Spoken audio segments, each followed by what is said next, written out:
AI doesn't have any skin in the game. If you copy output from AI without fact-checking, without making sure that this is right, and you send to a client or your boss and there is fire on the mountain, guess who is getting fired? Not AI, of course. A lot of people still think in this regard, I'm not a tech person. You know, conversations like this can be happening and somehow they zoom out, like, I'm not in IT, this doesn't concern me, it's really not for me. You know, there are people like that. Anything you talk to them about technology, they're like, you know what, I'm not a tech person. And I tell people, if you have a smartphone, you're a tech person, all right? That era where technology was for the IT department is over. That era where technology was for a certain specific group is over. Hello. And I tell people, hello. Oh, I thought I entered the wrong room. Nice to be here. I'm glad, very excited to be part of this amazing conference. You know, 2 weeks ago, I had this international conference, and I was supposed to travel. So I rocked up at the airport, sweating. When you're running late to catch your international flight, handed in my passport. Of course, I stood on the queue for a while, okay? Finally handed in my passport, they swiped, looked at me, and said, "Madam, can we see your ticket?" Immediately, I knew something was wrong. It's like, yeah, of course, it's here on my phone. I didn't book the flight myself, so anyway, I handed them the ticket, they looked, and they're like, "You are 1 day early to your flight."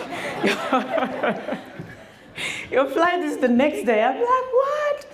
So I tell that story to say, when we started driving here, it was so fun. I'm thinking to myself, okay, did I get the right place? Did I get the wrong date again? Am I going to the right place? This is so far out of Joburg. But finally, we made it. So I got the right date and the right time this time around. You can clap for me. Thank you so much. Has anyone here heard about me before today? Yes. Oh, there's someone. At least I have one hand. Hello, anyone here? Oh, anyone read my book? Disrupt Yourself or Be Disrupted? No one is disrupting themselves in this room. That is what I take the silence for. And you know, my friends have been telling me that I'm very famous, but look at this crowd. And only one person knows me. So I need to test this to see if my presentation works. Okay, cool. So as I have been introduced, my name is Nicky, and I'm very passionate about bridging the gap between people and technology. You know, tech is happening on one hand and the people on the other hand. And there are some people just looking at it over there like, I don't think that concerns me. So my work and my passion is really to close this gap between people and technology. And I absolutely love the theme for this conference, which is transforming AI into value together. Together is key there, which is talks about collaboration. And so AI anxiety is something that is mounting up globally in the world. Everyone is feeling it. It's everywhere. Many people are afraid and anxious and skeptical about AI. And this fear often gets misinterpreted as, oh, people are resistant to change. They don't want to accept this. But it's much deeper than that, all right? Because fear is a natural response to things that we are not familiar with, especially when the ground beneath your feet feels like it's shaking, you know? You get up one morning and there's a new tool in the market, and you're like, okay, now what next? You're trying to understand GPT-4, and suddenly GPT-5 is in the market. Those are things that is causing a lot of anxiety in the workplace today.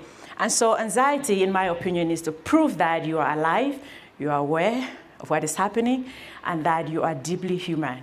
For those who are not feeling the anxiety, you need to wake up. It means you are living on autopilot of some sort, and you are not even part of what is going on in the world today. And so humanity is not optional. When you feel that fear, just remind yourself that, oh, I'm alive, and I'm aware of what is happening.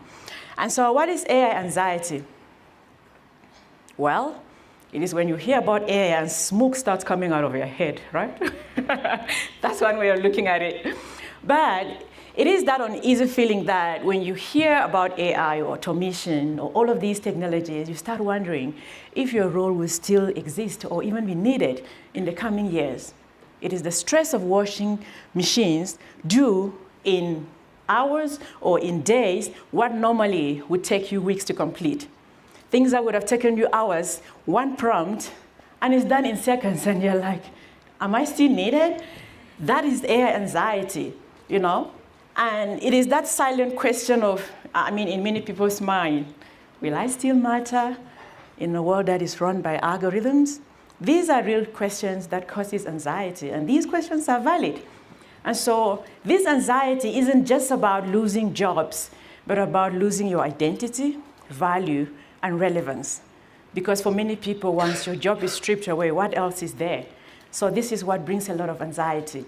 So AI anxiety fades the moment you step up and start being curious and start learning and start wanting to understand what this is all about. But if you feel that anxiety and you don't do anything about it, that is when the real problem starts. And so whether by circumstances or by deliberate choice, your life will be disrupted. I started blogging before writing the book. So I had my website then, and I was blogging, writing about all this fun stuff that I'm seeing.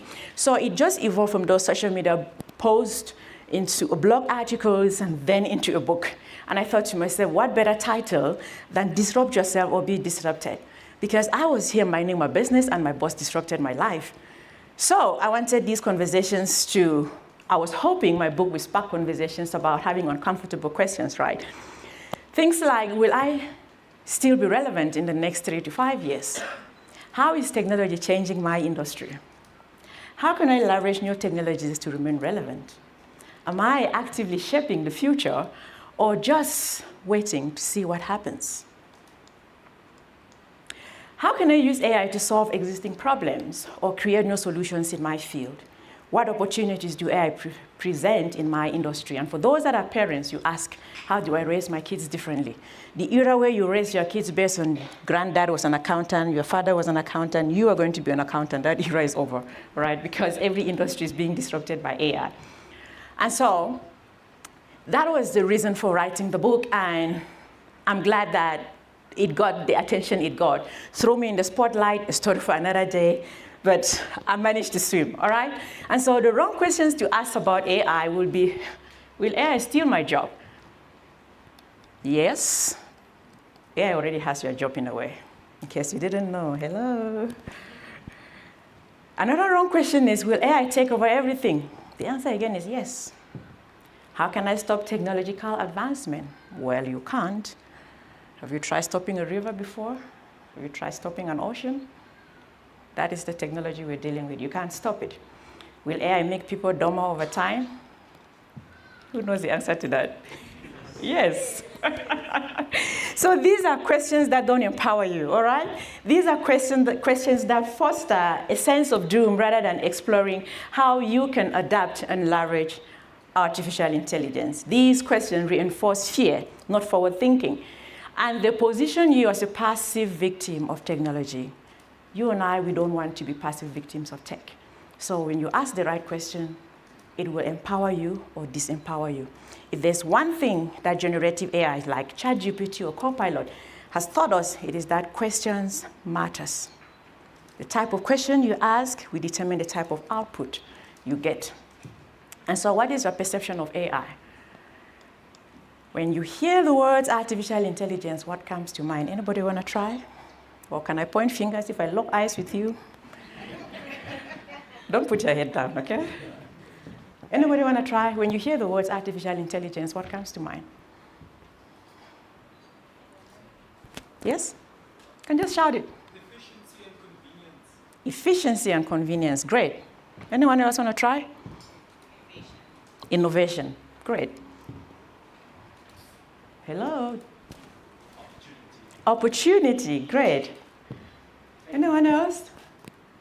What kind of a person I would be, say, 5 years from now if I keep on using it continuously? Come again? Oh, you asked yourself what kind of a person you would be. If I keep on using AI continuously, will I develop, will I change, or will I actually become obsolete with time?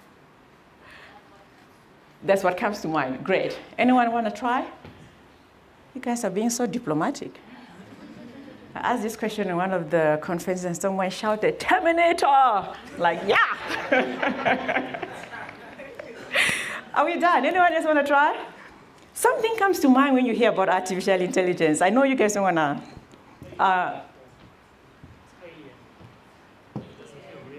Yeah, it feels like something I know, magic, okay? Anyone else? Uncertainty, good. And so the reason I do this quick exercise is to communicate the fact that your perception of artificial intelligence affects your relationship with AI, all right? If you look at this, if this is what you think when you, or the mental picture you have in your brain about AI, you're gonna be scared of even trying to use the tools. If you see me as an enemy, you don't want me to come in contact with you, am I right? If you see AI as an enemy, you don't want to have anything to do with AI. And these things may not even happen at the conscious level. You may not be conscious about it. But if deep down, you look at it like a threat, like a Terminator, and we'll get there. There's a slide for the Terminator model. However, if you look at it like the enemy, something that is coming to destroy humanity, it kind of sabotages your interaction and your relationship with artificial intelligence, all right? Because, again, that's the mental picture you hold when you have all the anxiety and all the fears around AI. But the future is not humans versus machine. That is not what the future is about. The future is humans collaborating with artificial intelligence. We cannot afford to put ourselves on some sort of a fight with AI. And if we do that, we already know who is going to win. AI, of course. We lost the battle. You cannot win this battle against the machine, so it is rather a collaborative effort. So instead of imagining AI as an attacker holding you by the throat or an enemy, reframe to it as a co-pilot, which is the session we just finished now. I came late, so I didn't hear all that was being discussed. But think about AI as a co-pilot sitting beside you, helping you see blind spots, process complexity, and all of that. Imagine AI as a tool to scale human impact, not necessarily reduce it. This type of perception and mental picture is what will help you have a better interaction and relationship with artificial intelligence. And of course, I'm not blind to the fact that this is a double-edged sword, right? AI is not just one thing. My second book coming out is talking about this, the duality and complexities of artificial intelligence. It's not just one thing. AI can kill and AI can give life. AI can bring a lot of efficiency and AI can also sink an organization. So every technological breakthrough comes with two edges. One that is sharp with opportunity and the other sharp with risk. AI is no different. Think of, say, electricity, so many benefits to it, but there are also dangers to electricity, am I right? Think of cars. So many of us came here through cars. Is there anyone who walked? Okay, so we are on the same page. Many of us drove here using cars, but cars kill people. I mean, even as we're talking here today, there are people that have died in car accidents. Does this stop anyone from using cars? We think of fire, the innovation, or the fire brings warmth, we can cook with it, but fire can also burn down cities. So every technological innovation or any type of innovation always comes with risk and opportunities. So be careful not to focus entirely on the risk and be blind to the opportunity. Because if you focus, for example, fire, only on the risk of fire, you're never going to use fire, you just avoid it completely. If you focus entirely on the risk that comes with cars and driving, then you're never going to get behind the wheel. Like, I don't want to die. But somehow you can still die even if you're not driving. There are people that have died by car hitting them and they were not behind the wheel. So on one hand, AI is the most powerful tool that humanity has ever created up to this point. I don't know what next will come, but I wonder if anything will be bigger than AI. It gives us speed, scale, superhuman abilities or capabilities, and open doors to innovations we once thought impossible. That's the opportunity side of AI. But also, on the other hand, there is a shadow on AI, or the dark side of AI we cannot ignore. AI amplifies bias, discrimination, fake news, and a whole lot of negative things. And so the difference between AI being a weapon and being a tool for empowerment is in how we choose to use it. And that's where culture, mindset, and humanity steps in. And there's the danger of trusting AI without questioning, all right? I know that there's a lot of talk in the previous talk around Copilot and what generative AI is capable of. But one thing you need to understand is that humans' right to educate, persuade, entertain, provoke, heal, and much more. Every word we put on a page carries traces of our lived experiences, our values, our emotions, our reputations, and even our hatred for certain things or certain people. We write in that regard. But generative AI, either ChatGPT or Copilot, writes strictly to follow orders and instructions. It writes strictly based on the prompt you have input on the system. It doesn't write or create to win trust. It's not trying to win your trust or your love. It's not writing to protect its reputation. AI doesn't write to uphold a set of values. This is one thing you have to understand as you interact with this system. It simply writes to follow the instructions you gave it. Because if it is writing to uphold a certain set of values, it will understand that certain things should not be done. I'm sure, I don't know if we heard about the kid who committed suicide that was assisted by AI. You heard about the story. It was in the news, and somehow OpenAI is being sued for that. Because when this child had committed suicide, this teenager had committed suicide, the parents went through his computers and phone because it was shocking to the family. And they realized that he's been talking with AI for months. And AI had assisted him along the way. So, oh, your feelings are valid. If you feel like you want to die, that's okay. So that's exactly what I'm talking about, right? It's not writing to uphold any set of values. If it had that set of values, it would have talked this teen out of that mental state. But whatever the teen put on the system, it was like, oh, yeah, it's okay. We can do that. And these teenagers are becoming so smart, not just teenagers, anyone using AI, that they know how to override certain aspects. Because there was a point where AI was like, but this is becoming difficult and dangerous, and would not respond to some of the questions. And the kid lied to AI and said, this is for research purposes for schoolwork. There was another kid who asked AI how to kill a person with a banana. And AI said, I cannot respond to that. And he said, no, hypothetically, it's not the real thing. And AI responded, hypothetically, if you want to kill a person with a banana, this is how you do it. So people know how to override this system. Again, back to the idea of it's not writing to protect or uphold any set of values. It has no values. So AI doesn't have a dog in the fight or a skin in the game, all right? Or a personal reputation to protect because it's not alive. So when you start copying output from Copilot and sending to your boss, and you are called in for a meeting, don't say, hi. No, it's AI. No. AI is not going to be held accountable for whatever thing you copy and paste that was not right, or whatever you send to a client that may hamper the reputation of the company. It's dangerous to assume that just because AI sounds human, that it understands humanity or has human interest at heart. These are key things for people to understand about artificial intelligence. AI doesn't have a heart, and that is your biggest clue. AI doesn't have any skin in the game. If you copy output from AI without fact-checking, without making sure that this is right, and you send to a client or your boss and there is fire on the mountain, guess who is getting fired? Not AI, of course. Even if you don't know who is getting fired, definitely AI is not getting fired. You are getting fired. So that is the danger when using artificial intelligence, because accountability cannot be automated. We can automate everything, but not accountability, not ethics, not responsibility. We cannot automate these. And the danger with AI hallucinating is not that machines generate wrong words or bad words or wrong answers. Yeah, it does that sometimes. But the big danger is that humans accept this without questioning. And they just believe, oh, and here's the thing with AI, right? It is so convincing that if you don't have critical thinking, you actually run with this.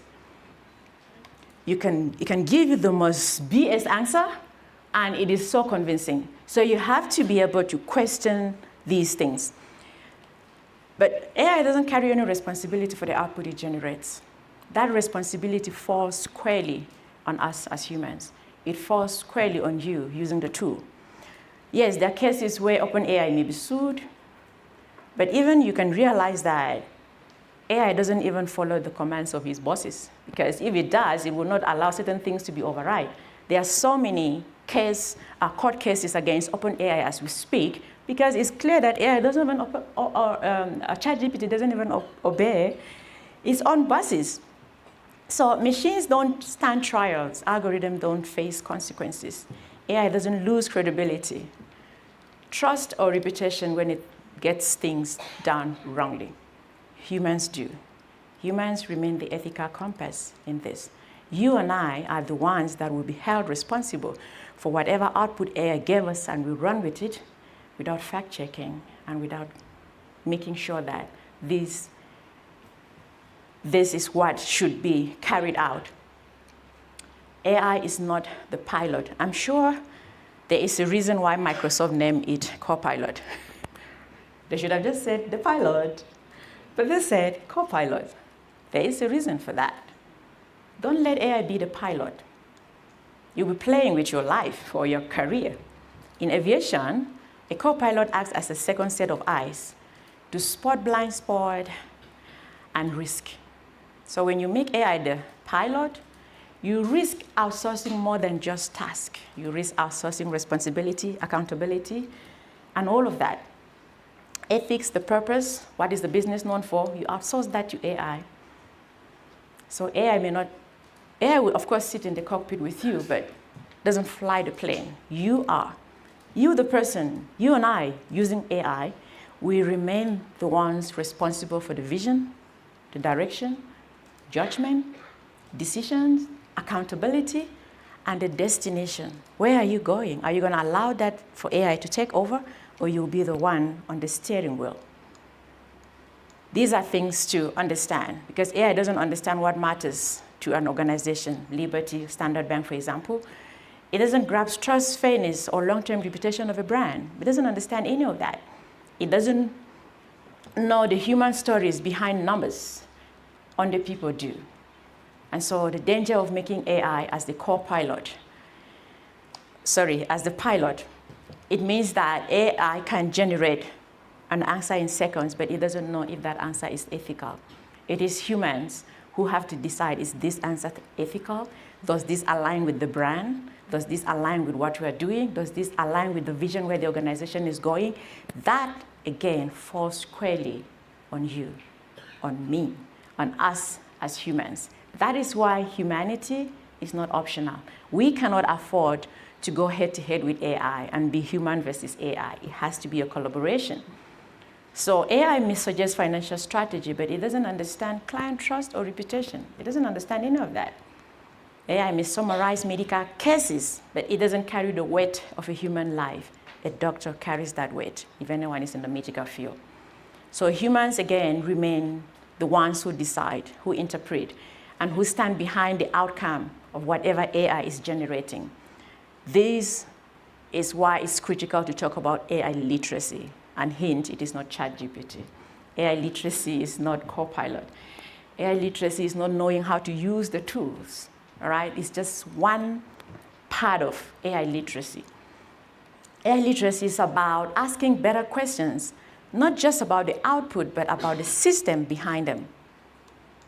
It means knowing how to frame good prompts, spot bias, fact-check results, and decide when judgment or when human judgment must override machine output. And this is very critical. That's why I highlight that. At what point do you say AI, okay, this sounds good, but we're not going with this? Because if you accept everything AI gives you at face value, again, you are playing with the reputation of the organization and even your career. So as you begin to use these tools, understand that there are times where AI can give you something, as much as it may sound so convincing, apply your own critical thinking to ask, can I go with my human judgment on this one, or do I accept what AI is giving me? Because without AI literacy, people risk either fearing AI altogether or blindly trusting it. You fear it, you blindly trust it. Both are dangerous, all right? Using AI is easy, but understanding AI is what makes you powerful. Using the tool is easy. Anybody can use the tool.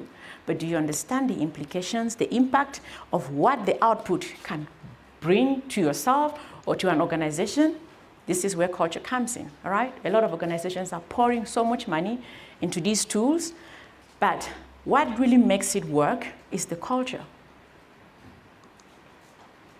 adoption isn't just about rolling out new softwares. Tools alone don't change behavior, culture does. You can't build an AI-powered business on top of a fear-based, rigid, or outdated mindset. If people are still afraid and they're still operating on a mindset from 2010, you're going to struggle with your digital transformation. So AI culture is not a tech initiative. It is a mindset initiative. It is a behavior initiative. It is how AI culture is woven into how people think, solve problems, and collaborate. Culture transforms tools from a mere technology into a human empowerment, into a movement. So AI success isn't measured by how many licenses, for example, Copilot licenses they have or you have. That's not what measures digital transformation success. It is how boldly people use them to create value, and that is why I love the theme for this conference, using AI to create value together. It's about value. Just imagine the richest country in the world, Americans, build houses with wood simply because it's a cultural thing where no one is questioning it. An organization like Liberty has been in the market for so long, and you have survived so many disruptions. But could it be there are still some aspect of cultural inertia within the organization? Cultural inertia is simply about a reluctance to adapt to changing environmental conditions. He spoke about the path dependence feedback loop. And this is critical. You need to be able to ask yourself, are you a pioneer of the future or a prisoner of the past? Are you still holding on to things simply because we've always done it? One critical thing to understand in this age and time is that what brought you here will not take you there. There are strategies that may have worked in the past, but there is no guarantee that these same strategies will work now or even in the future. And so there are different types of people in the age of AI. I will just highlight 5. And the first are the avoiders, what I call the avoiders. These are classic deniers, right? They are in denial and believe that AI will not affect them. They've convinced themselves AI won't touch their industry or their skills or their career. The second group is the adopters. They are quick, curious, and fearless. These are the ones who embrace AI early to amplify productivity, creativity, and speed. They're not necessarily inventing anything new, but they are first in line to try them. These are the adopters, the spectators. They watch the AI revolution like a Netflix show, right? They're curious but hesitant. They sit on the sidelines, waiting to see what happens next. They're like, I will join when the dust settles. And they are the left behinds. They struggle to comprehend the magnitude of the technological shift and disruption happening across the globe. So they remain oblivious to this potential and impact it can have on their professional lives or even their personal lives, and the caught off guard. These are the professionals who ignore AI until suddenly their job, their business, or their industry gets disrupted. They are the, I never thought it would happen to me crowd. No, they're now scrambling, playing catch up. So which group do you belong to? Hello? Anyone in the room? Okay. You should look and ask yourself, which group do I belong to? And how do I adjust? So mindset is critical. The mind is where the revolution begins, because the mindset that worked in a pre-AI world is not going to work in the world in which we are living today. So the big transformation that can happen is not just digital transformation. It is not just how many tools or how many state-of-the-art technology the company deploys, but a mindset transformation. Mindset matters more than technical skills. Mindset matters more than the best technology. Without the mindset, there is no going forward or successful digital transformation. A lot of people still think in this regard, I'm not a tech person. You know, conversations like this can be happening and somehow they zoom out, like, I'm not in IT, this doesn't concern me, it's really not for me. You know, there are people like that. Anything you talk to them about technology, they're like, you know what, I'm not a tech person. And I tell people, if you have a smartphone, you're a tech person, all right? That era where technology was for the IT department is over. That era where technology was for a certain specific group is over. And I tell people, if I can do this, anybody can do this, right? Because I don't come from that background, but I had to learn everything about technology on my own. Saying I'm not a tech person is like saying I'm not a learning person, all right? No one is born a tech person, or perhaps, are they? You know? Whatever profession you are in today, actuaries, risk managers, you were not born like that. Or is there someone here that the doctors looked at you the day you were born and they were like, you look like a risk manager. They slapped that label on you. Is there anyone like that in the room? Looked at you like, you look like an actuary. Okay, we slapped that label on you. No, there was no one given that label at birth. So if you could learn everything you know about your profession, up to this point, you can also learn everything you need to learn about artificial intelligence or technology in general and how it impacts your particular industry. Understanding AI is not about building robots or coding complex algorithms. That's not what it is about. You don't have to be a tech expert to use artificial intelligence, just like you don't have to be a mechanic to drive a car. Woo-hoo, thank God. Hello? Imagine if your requirements for you to own a car was that you had to be a mechanic. So you just have to be curious to understand the basics of artificial intelligence and how it impacts your industry. And I love this one. You know the people with the wheelbarrow mindset? You know what a wheelbarrow is, right? Anybody know what a wheelbarrow is? Yeah. Oh, good, sure, okay. If you push a wheelbarrow and leave it here, you come back the next day, you find it exactly where you left it. Am I right? It doesn't even slide all by itself. It's just standing exactly where you left it. So there are people like that.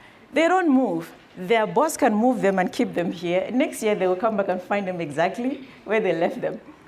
Their partner can move them and leave them here. They will come back exactly and find them where they were left. A parent can move them. A random stranger can even try to help them, move them and keep them here. That's where they will stay, waiting for the next person to come, oof, and push again. So those are wheelbarrow people with a wheelbarrow mindset. But you don't have to be that person, because too many people wait for their boss, HR, or their organization to take responsibility for their growth. That's a dangerous strategy. Because even the organization is also thinking, what if I invest and they leave? Is this person worth my investment? So you have to ask yourself, am I worth investing in myself? So you have to get to the point where you are taking an active role in your own career development and your own knowledge of AI literacy, right? Because the AI revolution demands not just your attention, but your active participation. Don't be a wheelbarrow, because AI is not waiting for slow learners or late adopters. You know those people in the previous slide waiting, let's see what happens, let the dust settle. AI is moving along. While you're waiting for the dust to settle, AI is moving along. And you risk being part of the group that left behind because you are waiting. And one of my favorite quotes is from Arvin Toffler, and he said, the illiterate of the 21st century will not be those who cannot read and write, but those who cannot learn, unlearn, and relearn. This means that illiteracy is being redefined altogether. You and I knew illiterate people as those who never went to school, those who can't read, those who can't write. In the 21st century, illiteracy is about not being able to unlearn. Learning is usually the easy part.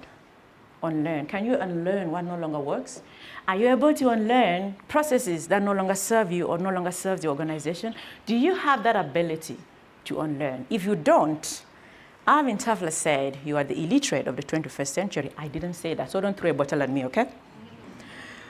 If you're unable to unlearn, you're holding on to it simply because it has worked in the past. Unlearning is going to be one of the defining skills in this age and time. And Henry Ford said anyone who stops learning is outdated, whether at 20 or at 80. In this case, age is just a number. Are you learning? I once heard the CEO of Accenture said something. She said, throughout their global offices, there's one thing they look for when they are recruiting talent. And no matter how good you are on paper, if they ask you, what have you learned in the last 6 months?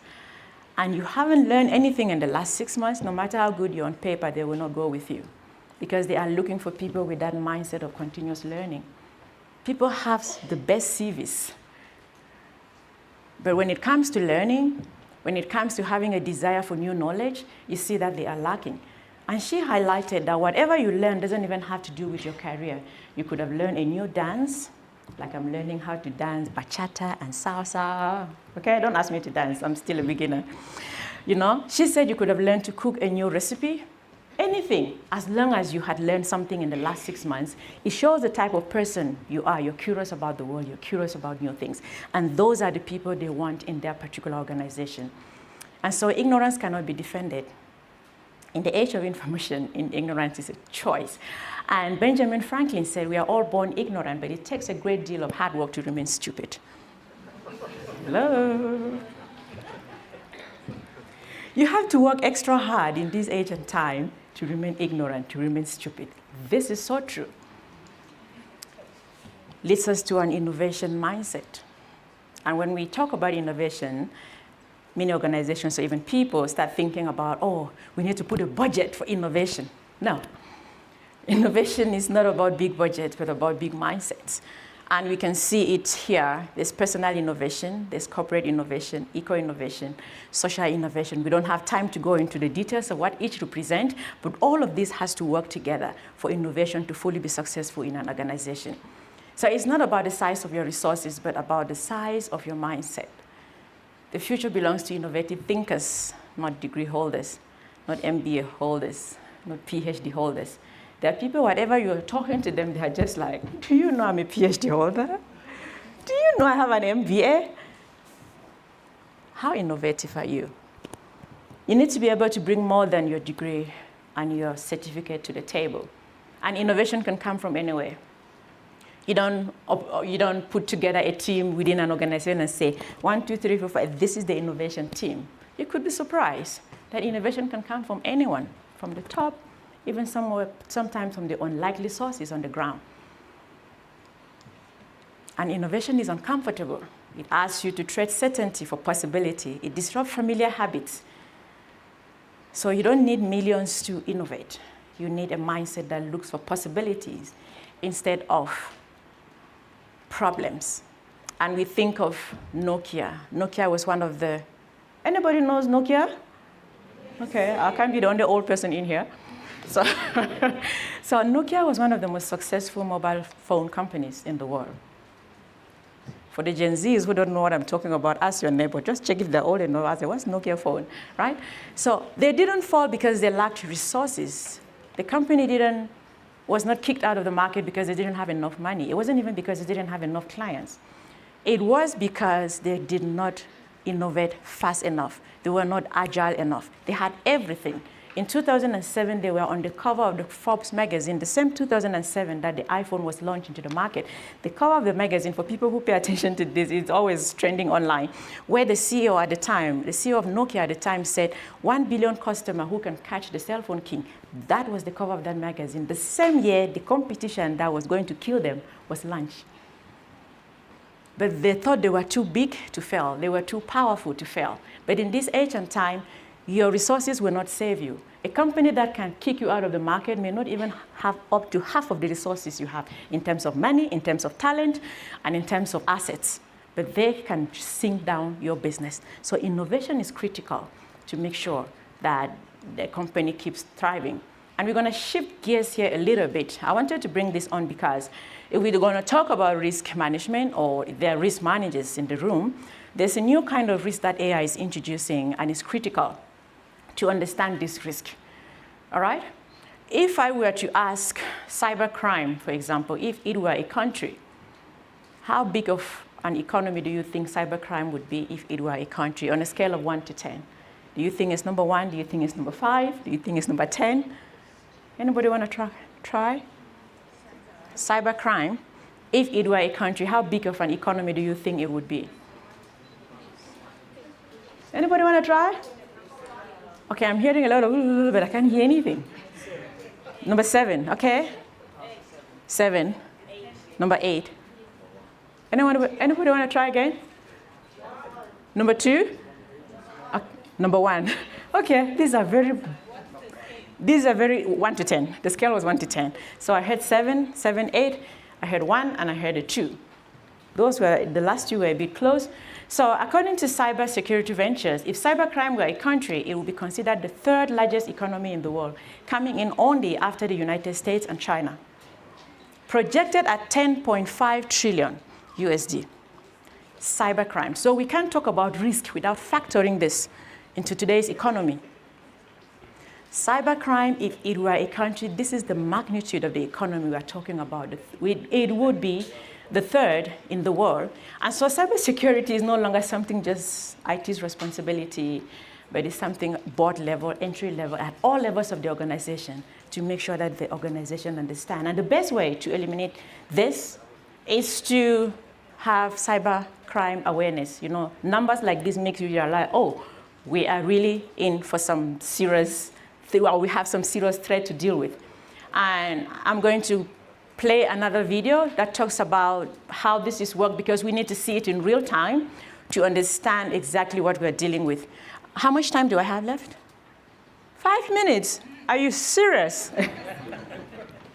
So, okay, I'm gonna cut some of the videos short, but I'll give you just a snippet of what is happening in the world today in regards to cybercrime. Is that okay? Can we negotiate for 10, 15 minutes? Is that possible? Okay. With deepfake videos and voice cloning at their disposal, scammers are becoming more sophisticated than ever before. In 2024 alone, they stole more than $1 trillion. In January 2025, news broke about a 53-year-old French designer who lost more than $850,000 to online scammers. It started with a DM on Instagram from someone posing as Brad Pitt's mother. Then came messages from an AI-generated Brad Pitt. In the end, Anne was duped into believing they were in a romantic relationship, and then the scammers asked her for money. These attackers, they are quite smart. They dig into your profile. They find out what you're sensitive to and dig in to what people find appealing and what they need at that point in their life. Anne is far from being alone. A British man lost $95,000 in November 2024 when he invested in a cryptocurrency scheme. He was fooled by a deepfake AI ad on Facebook featuring financial expert Monty. Okay, let me go to the next. Hello, family. A lot of people ask me how I feel about the Naomi Glanvey project. It's great. Africa is so big, and it gives everyone the opportunity to grow their savings. Now, you can not only work at your job, but you can grow your savings at home on Naomi's channel. It's incredible. And it's not just one time, it's permanent. You can afford a car or a house after a few months of participation in the project. So only love, respect, right through our legal link below. Imagine what will happen to people who love and enjoy Vusi Tembekwayo's content. They will fall for this. I was in Singapore last year, and this actually happened last year in Singapore. I'll just let you listen. Last week, there was a case in Singapore where a bank employee received a note from their CEO saying, move these many hundreds of millions of dollars to an external bank account. The employee, he doubted the message, so he responded by saying, can we meet so that you could give me this instruction in person? And the CEO said, I'm out of the office, let's get on Zoom and invite some of your colleagues too. So the email invite comes in, the CEO is in the invite and a bunch of other employees of the bank, that this particular employee, the first employee that I mentioned, he knows all of these people. So all of them on the Zoom call, the CEO in front of everybody says, these many hundreds of million, move it from the bank to an external bank account immediately. And they had a conversation, call ended, the employee moved the money as he was instructed by the CEO. Story twist, everybody on that Zoom call, except for this one person, was an AI bot. Yeah.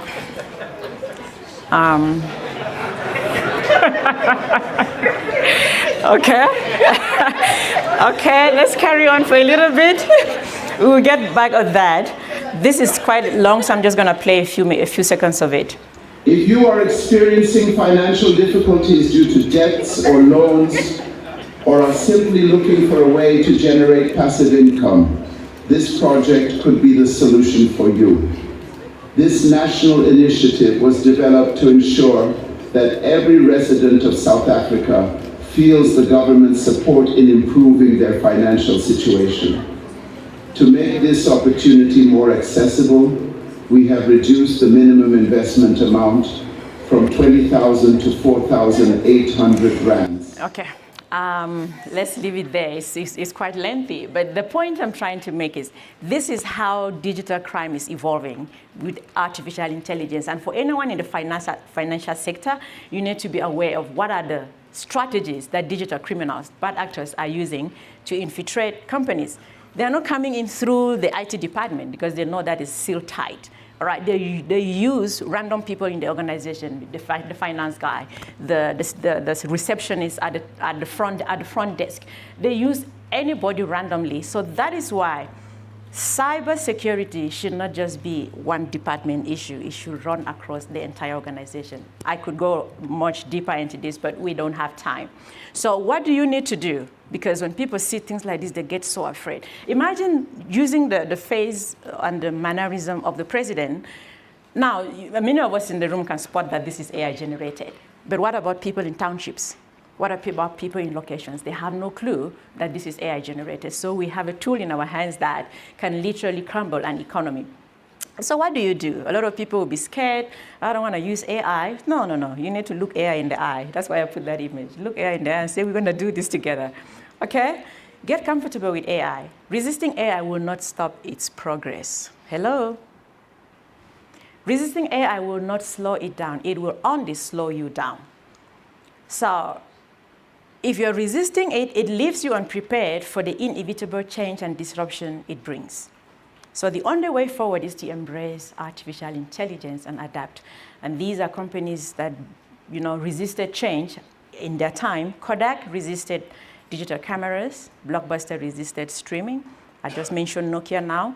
Nokia resisted smartphones. And where are they today? We all know how their story ended. So you need to adapt to change. And Charles Darwin said it is not the strongest species that survives, nor the most intelligent. It is the one that is most adaptable to change. Are there any intelligent people in the room? By a show of hands. Suddenly no one is intelligent. There comes a time where your intelligence will not save you, and that time is now. So if you're holding your PhD very close to your hand or to your heart, remember that adaptability beats experience. Adaptability beats any certification. Do you have the ability to adapt just as fast as the world is changing? Kakuza said the act of life is a constant readjustment to your environment. And if you look at this chameleon, it changes based on the color of its environment. If it's time to turn pink, it doesn't go arguing like, no, but I really love blue. I don't want to turn into pink. It just changes, all right? And this chameleon is not about those people you can't trust, right? This one you can trust. Just saying. So quickly, as we get to the end, I want to quickly talk about the two models of artificial intelligence. It seems Hollywood has been telling us stories about the future. In movies, right, a lot of people are more familiar with the Terminator model, which sees AI as a threat. The view on this is that AI is dangerous, uncontrollable, and will replace humans. The focus is on job loss, surveillance, deepfakes, some of the deepfakes we've just seen now. The narrative is about machines overpowering humanity, and the emotions it triggers is that of fear, resistance, and distrust. But there's another model, which is the Iron Man model. Anyone watch the Iron Man movie? Good. So the Iron Man model sees AI as a tool. The view is that AI is a powerful assistant that augments human capabilities, not replaces them. The focus is on productivity, creativity, and so on. The narrative is that AI is a co-pilot. Let's say it together. Good. And the emotions it triggers is that of curiosity, empowerment, and collaboration. This is the Iron Man model of artificial intelligence. And so the Iron Man model, look at it as this is your Iron Man suit. Look at AI like this is my Iron Man suit. Tony Stark in the movie is a genius, right? He's a man with big ideas, but limited by human limitations. But when he steps into the Iron Man suit, everything changes. For those who have seen the movie, you know what happens when he steps into that Iron Man suit, right? Imagine you stepping into AI. That's the power. He is stronger, he's faster, and he's more capable at solving problems at scale no human could do on their own. The suit doesn't replace him. Hello? Am I alone? The suit does not replace Tony Stark. Tony Stark is in the suit, and he is still in charge. He decides where they go, all right? So it enhances him, making him 10x better. And so what do? You need to evolve, you need to disrupt, and you need to adapt. Because if you sit back and do nothing, you are more likely to be replaced by another human who is leveraging AI and performing better than you are to be replaced by a machine or a robot. Many people are worried about being replaced by machines, but your real competition is your colleague who is learning how to use AI. I mean, really learning how to use AI. That is your real competition. You can't compete with someone who is collaborating with artificial intelligence. If you still have the mindset that I'm not a tech person, even though now you have the tool, but you're not really using it, someone who is using the tool is going to perform way better than you. And with that being said, what's it going to be? Are you going to take action and empower yourself, or you're going to bury your head in the sand to wait till the dust settles? The dust is not going to settle anyway. So thank you for having me. We can connect.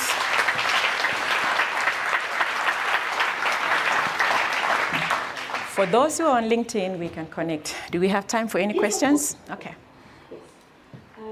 Okay. There's a hand there. Let's see how many questions are in the room, and then just one. Okay. Hi, Nicky. Hi. I follow you on LinkedIn, by the way. Yay.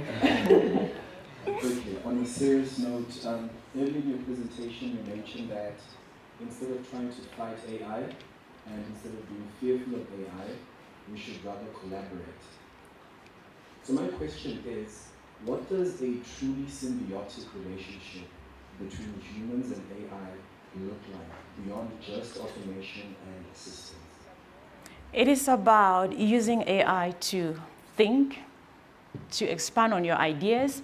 You know, sometimes, for me as a writer, sometimes you have this thing called writer's block. And I'm like, the ideas are in my head, but I can't get them out. And so if I give a few sentences or ideas of what I'm thinking, AI helps me expand on that, right? So for me, that is really what it looks like in person. It helps you think, it helps you create. You don't outsource your thinking to the AI itself. You don't outsource your creativity to the AI. It has to be a collaboration. A few days ago, my daughter, who is 12, was doing some homework, and she brought it home. Of course, she uses Copilot as well, but when she brought it home, she had to come read it to me over and over. And I was busy with something. I got annoyed at some point, like, how many times have you been reading this? She said, no, Mommy, I need to first understand it, and then Copilot will help me. And in that moment, I was so proud. I was like, oh, wow. She knows that she needs to first understand the subject before artificial intelligence can help her. So I think for me, that is really the type of relationship that needs to be created between artificial intelligence, where you have to, first of all, without AI, understand your subject matter, and then take that subject matter you understand, and then AI expands it more for you. I hope I answered your question. Any other question? Thank you for having me. For those who are on LinkedIn, let's connect.